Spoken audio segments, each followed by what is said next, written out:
உங்க தலையெழுத்தை நீங்க தாங்க மாற்ற முடியும். நீங்க தான் மாற்ற வேண்டும். பிசாசால உங்க தலையெழுத்தை மாற்ற முடியாது. எந்த சூழ்நிலையாலும் உங்கள் தலையெழுத்தை மாற்ற முடியாது. உங்கள் தகப்பனாகிய தேவனாலும் உங்கள் தலையெழுத்தை மாற்ற முடியாது.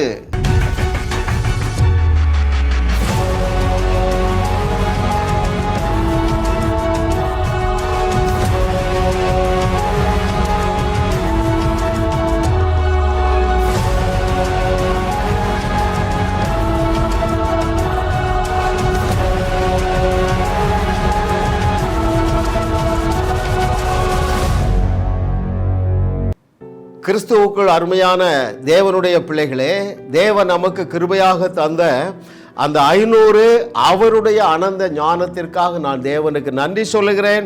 இன்றைக்கு 276வது அவருடைய அனந்த ஞானம், உன் தலையெழுத்தை நீதான் மாற்ற முடியும். மிக முக்கியமான சத்தியத்தை ஆவியானவர் நம்மோடு பகிர்ந்து கொள்ள போகிறார்.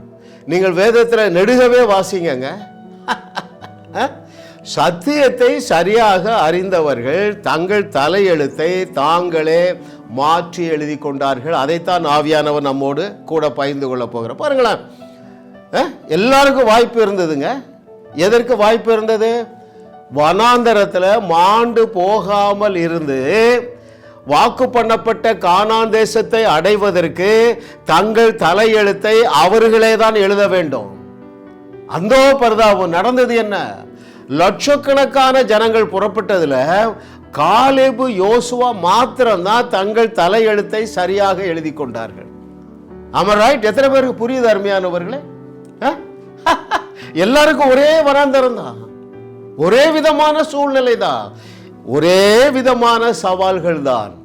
தங்கள் தலையெழுத்தை சரியாக எழுதி கொண்ட காலேபோடும் யோசுவாவோடும் என்னுடைய வியூவர்ஸ் அத்தனை பேரும் இணைய போகிறீர்கள் என்று கர்த்தர் சொல்லுகிறார். ஆமென், ஹல்லேலூயா. பாருங்கள், எல்லாரும் தோல்விக்கு ரெடியா இருந்தாங்க. வனாந்தரத்துல யுத்த களத்துல அவன் பெரிய தலப்பா கட்டிட்டு சவால் விடுறான். யார் வாரா? ஒத்தை கொத்த வாப்பா. யாரு? ராட்சதன் கோலியாத். எல்லாம் சிறந்தாழ்ந்து போனார்கள், நிந்தைக்குள்ள இருந்தாங்க. ஒரு நாள் 2 நாள் இல்ல, 40 நாட்கள். ஆமென். ஆட்டு இடையனும் அவர்களோட சேர்ந்திருக்கலாம். ஆமா, அவன் பெரிய ராட்சதனப்பா. ஐயா, அவன் தன் தலையெழுத்தை சரியாக எழுதி சிங்காசனத்தை அடைந்து கொண்டானே. நீ ஏன் ஒரு பரிதாபமா வாழ்ந்து கொண்டிருக்கிறாய்? இன்றைக்கு இந்த கலையை கற்றுக்கொள் அருமையான மகனே, மகளே. கர்த்தரை தெய்வமாக கொண்ட நாம் பாக்கியவான்கள். ஏனென்றால் வாளாக இருக்கும்படியாக எந்த ஒருவரையும் தேவன் தன்னுடைய குடும்பத்திலே பிள்ளையாக, குமாரனாக, குமாரத்தியாக இணைக்கவில்லை. நீ தேவனுடைய பிள்ளைங்கிறதை ஏற்றுக்கொள்றா, அவருடைய குமாரன் குமாரத்தி என்கிறதை ஏற்றுக்கொள்ளுகிறாய். ஏன் வார்த்தை சொல்லுகிற அத்தனையை ஏற்றுக்கொள்ள முடியவில்லை? இன்னைக்கு மனம் திரும்புகிற நாள். ஹல்லேலூயா. ஓ, thank you Lord for your goodness. What a loving daddy. யார் இடத்துல இருந்து கற்றுக்கொள்ளலாம்? ஒரு பெண்ணை எடுப்போமா? எனக்கு தெரிந்த அருமையானவர்களே, எஸ்தர் என்ன செய்திருக்கலாம்? அடிமையாக, அனாதையாக வாழ்ந்தே முடிச்சிருக்கலாம். எங்க? இன்னொரு தேசத்துல அவள் தலையெழுத்தை மாற்றி எழுதி கொண்டாள். ஹல்லேலூயா. அதே போல வேற யாருங்க? ரூத்துங்க, ராகாபுங்க. ராகாபுடைய வாழ்க்கையிலிருந்து படிப்போமா? அவளுக்கு என்னங்க பிளஸ் பாயிண்ட் இருந்தது? யெகோவா தேவனுடைய நன்மைகளை பெற்றுக்கொள்ளுவதற்கு ராகாபுக்கு ஒரு தகுதியும் கிடையாது. ஆனா அந்த எரிகோ பட்டணத்தார் எல்லாரும் செத்தது போல அவ சாவை ஏற்றுக்கொள்ளவில்லை. அவளிடத்திலிருந்து இன்னைக்கு பாடத்தை கற்றுக்கொள்ளுவோம். அவளுக்கு என்னெல்லாம் மைனஸ் பாயிண்ட் இருந்தது நீங்க நினைக்கிறீங்களா? ஐயா, எனக்கு எல்லாமே மைனஸ் பாயிண்ட். ஐயா, அவளுக்கு எல்லாமே மைனஸ் பாயிண்ட் தான், ஒரு பிளஸ் பாயிண்ட் கூட கிடையாதுங்க. ஒரு பெண்ணுங்க. என்னெல்லாம் மைனஸ் பாயிண்ட் பாருங்க. அவ யூ வாஸ் அ லேடி. அப்புறம் புறஜாதி, யூதர் அல்லாதவள், அழிவுக்கு நியமிக்கப்பட்டவள். அப்புறம் யாரு? மகா மட்டமான தொழில் செய்தவள். எதுவுமே அவளுக்கு பிளஸ் இல்லைங்க. அப்போ தேவன் அற்ற ஒரு புறஜாதியாராகிய அந்த ராகாபாலே தன்னுடைய தலையெழுத்தை மாற்றிக்கொள்ள முடியும் என்றால், எனக்கு மிகவும் பிரியமான தேவர்களே, நீங்கள் உங்கள் தலையெழுத்தை மாற்றிக்கொள்ள உங்களால் முடியும். நீங்கள் அதை மாற்றி எழுத போகிறீர்கள் என்று கர்த்தர் சொல்லுகிறார். ஆமாங்க, தேவனுடைய பிள்ளைகள் ஒருவருமே ஒரு சப்பையா சாதாரணமா வாழவே முடியாதுங்க. நீங்க தள்ளப்பட்டவர்களா? அவளும் தள்ளப்பட்டவள் தான். யாருங்க மதிச்சிருப்பாங்க? வேசி, எல்லாருக்கும் தெரிஞ்ச வேசி, இழிவாக எண்ணப்பட்டவள், தள்ளப்பட்டவள், குட் ஃபார் நத்திங். ஆனால் அவள் யெகோவா தேவனுடைய மிக சிறந்ததை பெற்றுக்கொள்ள முடியும் என்றார். அதைத்தான் ஆவியானவர் இன்றைக்கு உங்களுக்கு கற்றுத்தர போகிறார். பாருங்க, தேவனுடைய மிக சிறந்ததில் வாழுவது, லிவிங் இன் காட்ஸ் பெஸ்ட். என்னுடைய வியூவர்ஸ் அத்தனை பேரும் காட்ஸ் பெஸ்ட்ல வாழ போகிறீர்கள். ஆமென். கர்த்தரை தெய்வமாக கொண்ட நாம் பாக்கியவான்கள். ஏனென்றால் God's best is available for every one of us. Hallelujah. Thank you Lord for your goodness. பாருங்க, எப்படி அவளால அந்த சூழ்நிலையிலே தலையெழுத்தை மாற்றி எழுத முடிந்தது என்றால், அவளுக்கு ஒரு நாலேஜ் இருந்தது, அறிவு இருந்தது. ஏன் நீங்க சிறைப்பட்டு போயிருக்கிறீங்க தெரியுமா? ஏன் நீங்கள் சங்காரமாக வாழ்ந்து கொண்டு இருக்கிறீர்கள் தெரியுமா? சிறைச்சாலைக்குள்ள இருக்கிறீங்க. எதெல்லாம் சிறைச்சாலை, எதெல்லாம் சிறையிருப்பு? துக்கம், சிறையிருப்பு, கவலை, பயம், குழப்பம், கடன் பிரச்சனை. அருமையானவர்களை, இன்று காணுகிற எந்த சிறையிருப்பையும் நீங்கள் காணப்போவது இல்லை என்று கர்த்தருடைய நாமத்தினாலே நான் உங்களுக்காக திறப்பில் நிற்கிறேன். செய்திகளை கவனிங்க. பாருங்க, அவளுக்கு சில நாலேஜ் இருந்தது. ஆகவேதான் தன் தலையெழுத்தை அவளே மாற்றிக்கொண்டால். முதலாவது அறிவு அவளுக்கு என்ன தெரியுமா? அங்கே யோசுவாவின் புஸ்தகம் 2வது அதிகாரம் 9வது வசனத்தில் வாசிக்கிறேன். பாருங்கள், அவளுடைய அறிவு யோசுவா 2வது அதிகாரம் 9வது வசனத்திலே, கர்த்தர் உங்களுக்கு தேசத்தை ஒப்பு கொடுத்தார் என்று உங்களை பற்றி எங்களுக்கு திகில் பிடித்திருக்கிறது. ஐயப்பா, யெகோவா தேவனுடைய சூப்பர் நேச்சுரல் ப்ரொவிஷனை அறிஞ்சிருக்காப்பா. ஐயா, யுத்தமே துவங்கவில்லை. எரிகோ மதில் அங்கதான் இருக்குதுங்க, கீழே விழல. அதுக்கு முன்னால இந்த ராகாப்பு ஒரு ட்ரூத் அறிஞ்சிருக்கிறார். உங்க தேவன் மகா பெரிய தேவன், எங்கள் தேசத்தை உங்களுக்கு ஒப்பு கொடுப்பார்னு சொல்லல, கர்த்தர் உங்களுக்கு தேசத்தை ஒப்பு கொடுத்தார். ஹல்லேலூயா, ஹல்லேலூயா. நான் யோசித்து பார்க்கிறேங்க, தேவனை அறியாதவள் என்று சொல்லப்படுகிற ஒரு வேசி நம்முடைய தேவனை பற்றி அவ்வளவு அறிந்திருந்தால், எங்க தேசத்தை உங்களுக்கு கொடுத்துட்டாருங்க. ஏங்க எழுதி தந்திருக்கிற எல்லாவற்றையும் உங்களுக்கு கொடுக்கலையா? யோசிங்க. ஐயா, நீங்கள் ஜெபித்த எல்லாவற்றையும் பெற்றுக்கொண்டிருக்கிறீர்கள் என்பது மாத்திரமல்ல, எழுதப்பட்டுள்ள எல்லாவற்றையும் நீங்கள் ஏற்கனவே பெற்றுக்கொண்டு இருக்கிறீர்கள். You have already got it. நாம் ஏற்கனவே பெற்றுக்கொண்டிருக்கிறோங்க. தமிழ்ல இருக்கு, இங்கிலீஷ்ல இருக்கு, 100 மொழியில இருக்கு. பாருங்க, இந்த வால் இந்த நாய்கிட்ட தான் இருக்கு, ரைட்? ஆனா இந்த நாய் என்ன செய்யுது? சுத்தி சுத்தி சுத்தி சுத்தி எத்தனை வருஷம் சுத்துது? உங்களை மாதிரி 50 வருஷம் 60 வருஷம் சுத்தி சுத்தி கடைசியில் ஒன்றும் இல்லாம தான் அந்த உலகத்தை விட்டு போகுது. ஏன்? நாம் ஏற்கனவே பெற்றுக்கொண்டிருக்கிறோம். இந்த புக்கை நீங்கள் படிக்கவில்லைன்னா தேவனுடைய மேலான நன்மைகளை ருசி பார்க்கவே முடியும். 300 ரூபா தாங்க, எல்லா கிறிஸ்தவ கடையிலையும் கிடைக்கும். நான் எழுதின புஸ்தகம் இல்லை, எங்களுடைய குடும்பத்தாருடைய கண்களை திறந்த புஸ்தகம். எப்போ ராகாபுக்கு பழைய ஏற்பாட்டில் இப்படி ஒரு அறிவு இருந்தால் நமக்கு எவ்வளவு அறிவு இருக்கணுங்க. நீங்கள் ஜபத்தில் எவைகளை கேட்டீர்களோ அதை பெற்றுக்கொண்டோம் என்று என்னைக்கு அறிந்து கொள்ள போறீங்க? இல்லை என்றால் எப்படிங்க கிடைக்கும்?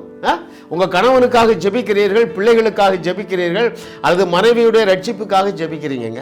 ஏன் கிடைக்கல? You have not known that you have already got it. உங்களுடைய மனைவியுடைய, கணவனுடைய, பிள்ளைகளுடைய ரட்சிப்பிற்காக எல்லாவற்றையும் இயேசு கிறிஸ்து சிலுவையிலே செய்து முடித்துட்டார் என்கிற வெளிச்சம் வந்ததென்றால் இந்த ராகாபை போல பேசுவீங்க.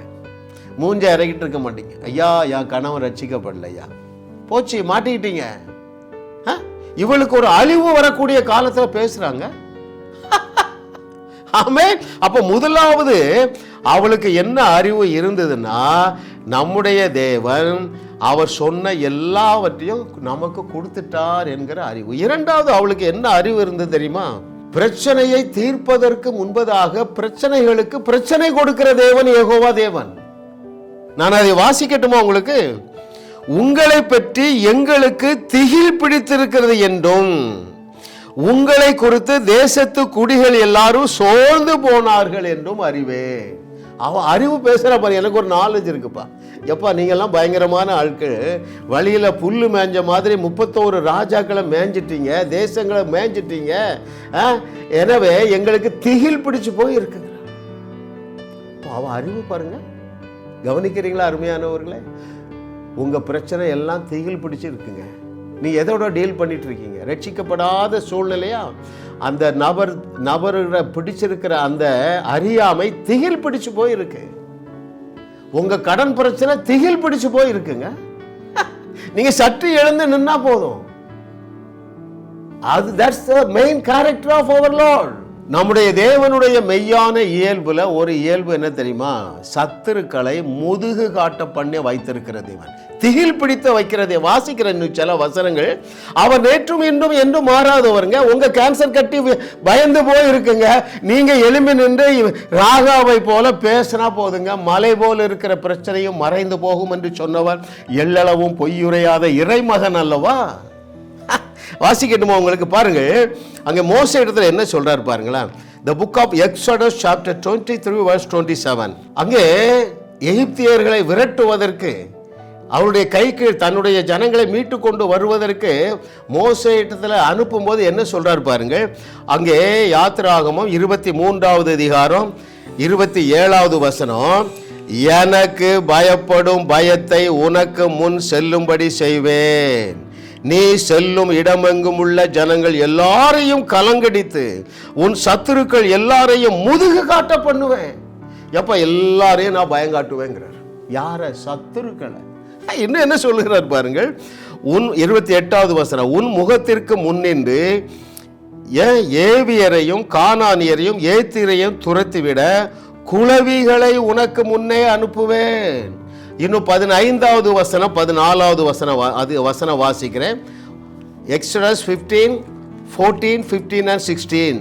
சத்துருக்கள் அதை கேட்டு தத்தளிப்பார்கள், பெலிஸ்தியாவின் குடிகளை திகில் பிடிக்கும், ஏதோமின் பிரபுக்கள் கலங்குவார்கள், மோவாபின் பராக்கிரமசாலிகளை நடுக்கம் பிடிக்கும், கானானின் குடிகள் யாவரும் கரைந்து போவார்கள், பயமும் திகிலும் அவர்கள் மேல் இருக்கும். இதுக்கு மேல என்னங்க சொல்ல முடியும்? அவரு எப்பா நீ காலை வை, அந்த தேசத்தில் உள்ளவ அவ்வளவு வரும் பயந்து ஓடிடுவான்னு சொல்லுகிறார்கள். இது நெடுகவே நடந்திருக்கு. யாக்கோபு கிட்ட சொல்றாரு, எப்பா அவன் பயப்படுறான், ஆண்டவரே இவ்வளவு 2 பரிவாரம் தந்துட்டீரு, குமாரர்கள் குமாரத்திகள்லாம் கூட்டு போறேன், வழியில ஏதாவது பிரச்சனை வரும்போது அவர் அதான் சொல்றாருங்க, எப்பா ஒருவனும் உனக்கு எதிர்த்து நிற்க மாட்டான், அவங்களுக்கு நான் பயங்காட்டி வச்சிருக்கேங்கிறாருங்க. நீங்க இப்ப என்ன பிரச்சனையில இருக்கீங்க? என்ன பிரச்சனையில இருக்கிறீங்க? யார் உங்களை பயங்காட்டுறா? கடங்காரங்களை பயங்காட்டுகிறார்களா? என்னுடைய செய்தி 10 செய்தி கேட்டாலே போதுங்க, அவன் அவ்வளோ பயந்து வாயை மூடிடுவான். ஹல்லேலூயா. யோசபாத்துட்டு அதான் சொல்றாரு. வாசிக்க நேரம் இல்லை அருமையானவர்களே. ஹல்லேலூயா. அப்போ முதலாவது பாருங்க, அவளுக்கு ஏன் அந்த விசுவாசம் வந்தது?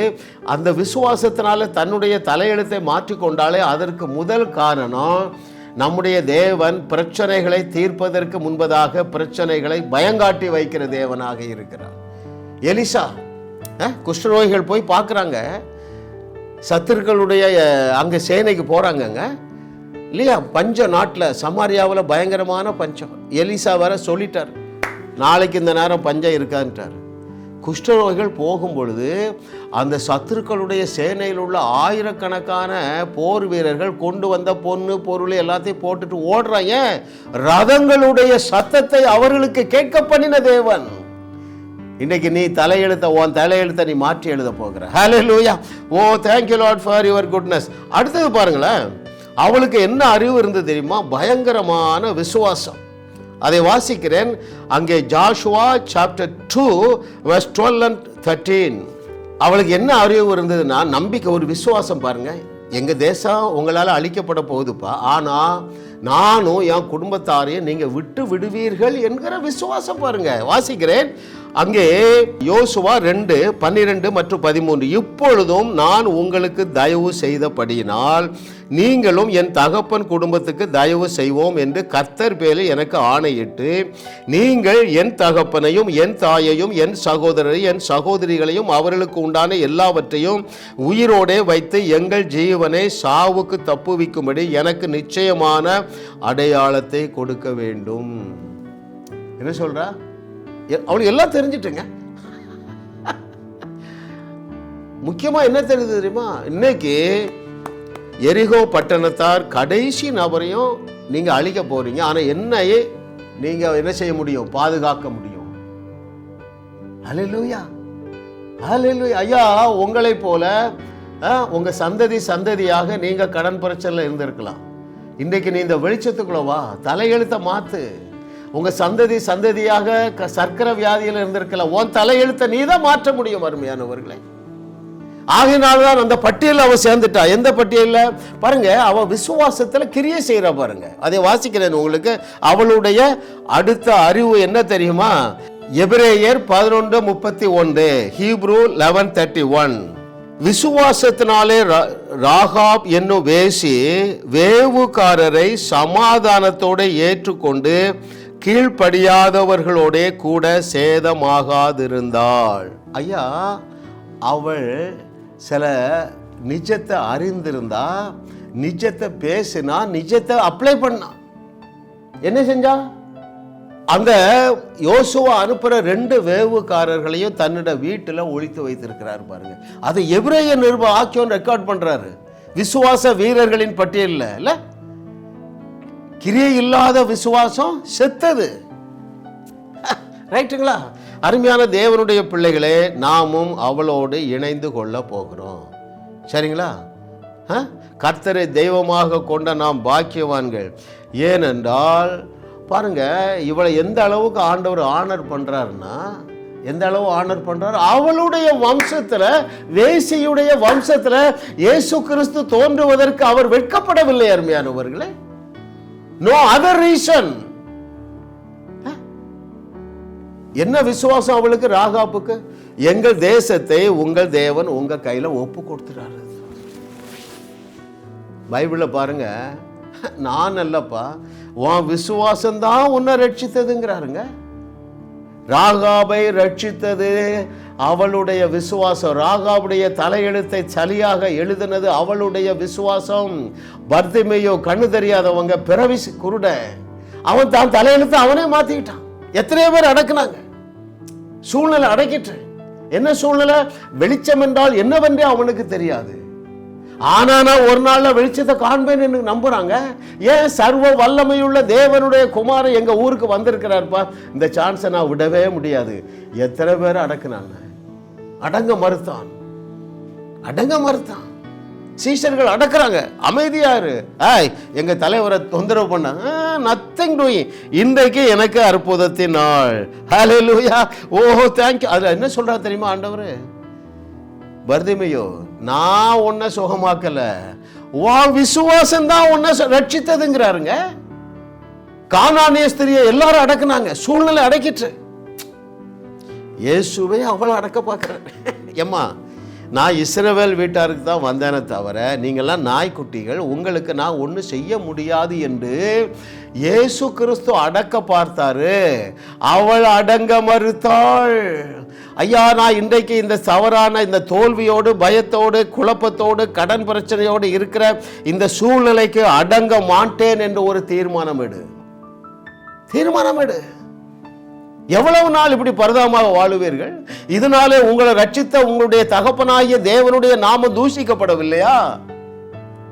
எப்படி வாழ வேண்டிய நாம் இப்படி வாழக்கூடாதுங்க. என்னோடு இணைந்து கொள்ளுங்க. ஒரு 3 மாசங்க என்னோட ஜேர்னி பண்ணுங்க. ரொம்ப சிம்பிள். 5 பைசா செலவு இல்லை. எத்தனை கோடி ரூபா உனக்கு கடன்? நான் உனக்கு ஒரு 500 கோடி ரூபா அனுப்பி வைக்கட்ட, அந்த நம்பர் வருது இல்லையா, 1111. உன்னுடைய பேரையும் ஊரையும் டெக்ஸ்ட் மெசேஜ் போடு வாட்ஸ்அப்பில். நான் உனக்கு ஒரு 500 கோடி ரூபா அனுப்புகிறேன். எதுக்குங்க தேவன் நம்மை கரம் பிடித்தா? வாளா இருக்கிறதுக்கு கரம் பிடித்தார் இல்லைங்க, தலையா இருக்கணும், கடன்காரனா இருக்கணும். கடன்காரனா இருக்கல்ல, கடன் கொடுக்கத்தக்கதாக. யாருக்கு? தேசங்களுக்கு கடன் கொடுக்கத்தக்கதாக. அல்லேலூயா. அப்போ அந்த அந்நிய ஸ்திரீயாகிய அந்த பெண்ணால இவ்வளவு தூரம் நம்முடைய தேவனை விசுவாசிக்க முடியும் என்றால், இன்னைக்கு என்னுடைய செய்தியை கேட்கிற நீ எவ்வளவு பெரிய விசுவாசத்துக்குள்ள வர முடியும்? ஐயா உங்களுக்கு தெரியாதியா எனக்கு 4th ஸ்டேஜ் கேன்சர். ஐயா உங்களுக்கு தெரியாதியா எனக்கு ஒரே சோர்ஸ் என் கணவன், கல்யாணம் கட்டி 1.5 வருஷத்துல இறந்துட்டான், எனக்கு ஒரே ஒரு மகளை கொடுத்துட்டு போயிட்டான், நான் எப்படியா எழும்ப முடியும்? மண்டையில குத்தணும் உனக்கு. நீ எழும்பு மகளே, எழும்பு. ஐயா சொல்லுங்க ஐயா, எப்படியா எழும்புறது? நீ 3 மாசம் என் செய்தியை 2 செய்தி கேளு. நீ சீக்கிரத்தில் வெளியே வரணும்னா ரூம் போட்டு 30 நாள்ல என் செய்தி 100 செய்தி கேளு. உன் பிரச்சனை தீரலைன்னா என்ன கூப்பிடு. ஒன்னே ஒண்ணுதாப்பா வேணும், விசுவாசம் தான் வேணும். இவளுக்கு என்ன இருந்ததுங்க? யாராவது அவளை மதிச்சிருப்பாங்களா? அந்த வேசிய ஒருத்தரும் மதிக்கல. ஐயோ அவளுடைய வம்சத்திலே தேவகுமாரன், பாவத்தை பாராத சுத்த கண்ணையுடைய தேவகுமாரன் வேசியுடைய வம்சத்துல வர்றதுக்கு there are no 2 reasons. 2 காரணங்கள் அல்லங்க. நம்ப முடியாத சூழ்நிலையிலும் நம்முடைய தேவனை நம்பினாலே அந்த விசுவாசத்திற்குள்ளே வா என்று தேவனுடைய ஆவியானவர் உன்னை அழைக்கிறார். உங்கள் நம்பிக்கை தொலைக்காட்சியில் ஜாஸ் மினிஸ்ட்ரீஸ் இன்டர்நேஷனல் வழங்கும் வாழ்வோம் வையகத்தையும் வாழ வைப்போம். இயேசு கிறிஸ்துவுடைய விசுவாசம் தான் நம்மை ரட்சித்தது. மனிதனுடைய விசுவாசம் நம்மை ரட்சிக்க முடியாது. பாவங்களில் எல்லாம் பிரதான பாவம் என்ன தெரியுமா? அவிசுவாசம் தான் பாவம். உங்களுடைய வாயிலே வாழ்வருளக்கூடிய வார்த்தையை நீங்கள் இந்த நாளில் இருந்து பேசுவீர்கள், நீங்களும் வாழுவீர்கள், அநேகரை வாழ வைப்பீர்கள். Brother John A.S. சிங் அவர்கள் வழங்கும் தேவ செய்தி ஜாஸ் ministries live life and give life ஒவ்வொரு சனி மற்றும் ஞாயிறு இரவு 10:30 மணிக்கு உங்கள் நம்பிக்கை தொலைக்காட்சியில் காணத் தவறாதீர்கள். ஜாஸ் மினிஸ்ட்ரீஸ் செய்திகள் மூலமாக நீங்கள் ஆசீர்வதிக்கப்பட்டிருக்கிறீர்கள். நீங்கள் இந்த ஊழியத்தோடு கைகோர்க்கும்படியாக உங்களை அழைக்கிறோம். நீங்கள் காணிக்கை விதைக்கக்கூடிய நல்ல நிலமாக ஜாஸ் மினிஸ்ட்ரீஸ் இருக்கிறது. விசுவாசத்தோடு உற்சாகமாக பெருக விதையுங்கள். தேவன் உங்களை 1000 மடங்கு பெருக செய்வார். வாரந்தோறும் சென்னை முகப்பேரில் நடைபெறும் கிங்ஸ் அண்ட் குயின்ஸ் அசம்பிளி ஞாயிறு ஆராதனைக்கு அன்புடன் அழைக்கிறோம். சத்தியத்தை சரியாக அறிந்து வெற்றி வாழ்க்கை வாழுவீர்கள். சென்னையில் உள்ள உங்கள் நண்பர்கள் உறவினர்களையும் 3 மாதங்கள் தொடர்ந்து வரும்படியாக உற்சாகப்படுத்துங்கள். முற்றிலும் ஜெயமான வாழ்க்கை வாழுவார்கள். உங்களையும் வாழ வைத்து உங்கள் மூலம் உலகத்தையும் வாழ வைக்கவே தேவன் எங்களை கிருபையாக அழைத்துள்ளார். விடுதலை பெறவும் சுகத்தை அனுபவிக்கவும் தொலைபேசியில் எங்களோடு தொடர்பு கொள்ளுங்கள். ஜாஸ் மினிஸ்ட்ரீஸ் யூடியூப் சேனலில் தொடர்ந்து செய்திகளை கேளுங்கள். சப்ஸ்கிரைப் செய்யுங்கள். வீடியோக்களை லைக் செய்து பலரோடு பகிர்ந்து கொள்ளுங்கள். அவர்களும் ஆசீர்வதிக்கப்படட்டும்.